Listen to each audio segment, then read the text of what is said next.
That's a sheet of Arches cold press, cut down to a 5 by 7 size, and I was just about to start sketching my design using a Faber-Castell Polychromos pencil in the shade Permanent Green Olive. Hi, I'm Irene, and this is my arting studio. This is the third mixed media painting in the Autumn Chills project. The process is the same as the previous two pieces, so this time I probably won't talk as much about the steps involved. Have you ever walked face first straight into a huge spider web? It is not a pleasant experience, yet it keeps happening. The worst is when it's early morning. You're still sort of groggy and rushing out the front door when, bam, a face full of web. It's a freak out moment. I mean, you don't know what all was in there. For the rest of the day, you could be walking around with bug bits and an angry arachnid in your hair. But you have to let it go, because if you think about it too much, you start asking questions. Like, did that spider know I go out that door every day? Was it trying to catch a human? On the subject of spidery things, did anyone else read the old Spider-Woman comic book from the 1970s? Yeah, she was Spider-Woman, and to know her is to fear her, and all that. But what creeped me out at the time was issue number 9 with the villainous Needle, who went around stitching people's mouths shut. Yeah, I learned a new word, acmophobia. Well, not back then. There was no Google yet. I learned it just now. On the web. I do enjoy creature features and a good spider-centric horror movie. Eight-Legged Freaks is one I've watched several times. I do like some humor with my scares. Arachnophobia was fun, but the comedy was overdone, so it doesn't really feel like a horror movie. There are others, and I tried to watch a few for the sake of research, but I only got through about 15 minutes before giving up on each of them. So either I wasn't in the mood or they just don't make them like they used to. Once again, I selected 3 colors from my Fall Feels watercolor palette: sap green, paraline green, and ultramarine blue. They were used to create the background wash, which was in 2 layers because the first layer dried too light. No biggie, I simply added a second layer and it was all good. In fact, I love how the watercolor background turned out. I just hope I remember how it happened so I can do it again sometime. Yeah, I try to avoid real spiders, but fake ones can be fun and even tastefully incorporated into the decor. I'm pretty sure those are all fake.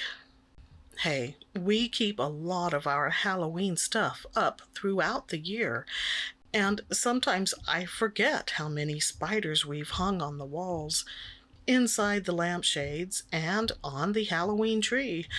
But if you think we're weird for having a Halloweeny house, check out YouTuber Shelloween. She recently posted a tour of her home. That's a Halloween lover's dream.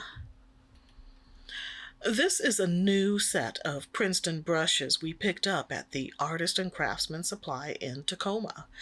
Producer Mike and I were there in August and couldn't pass up this budget-friendly deal. I think it was like $7 or $8.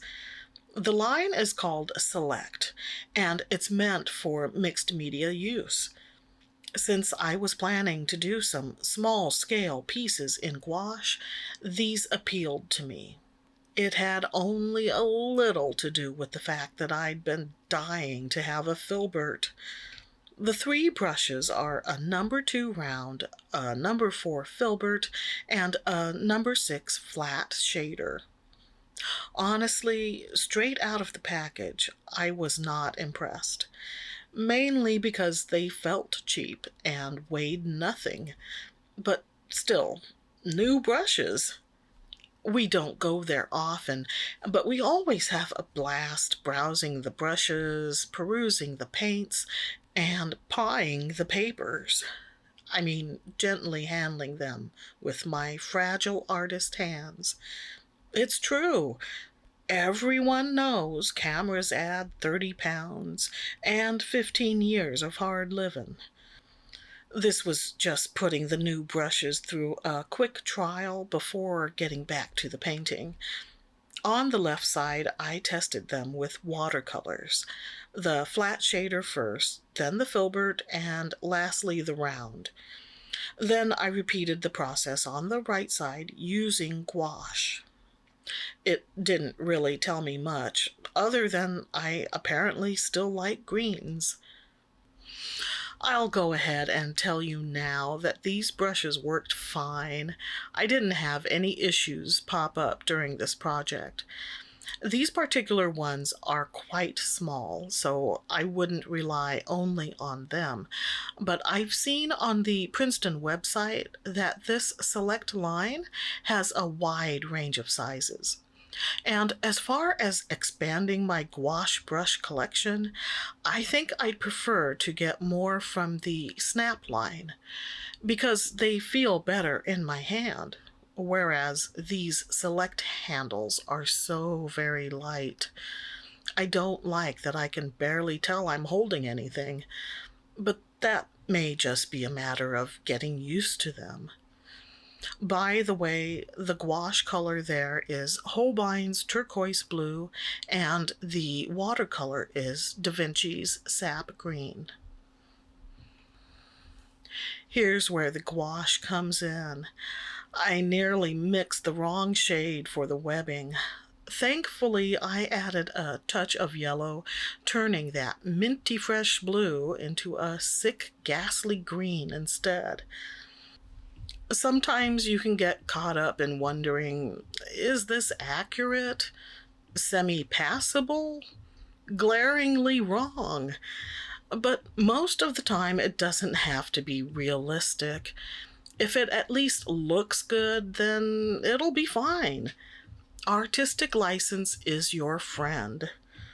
Of course, if you draw a horse with all 4 legs bending the same direction, then bone up on equine anatomy already. Yeah, I did that in grade school and couldn't figure out where I'd messed up until years later while looking at horse books. Man, that must have bugged me so hard that I can clearly recall it today. That's right. I can't remember how long that chicken stew's been sitting in the back of the fridge, but those wonky horse legs will haunt me forever.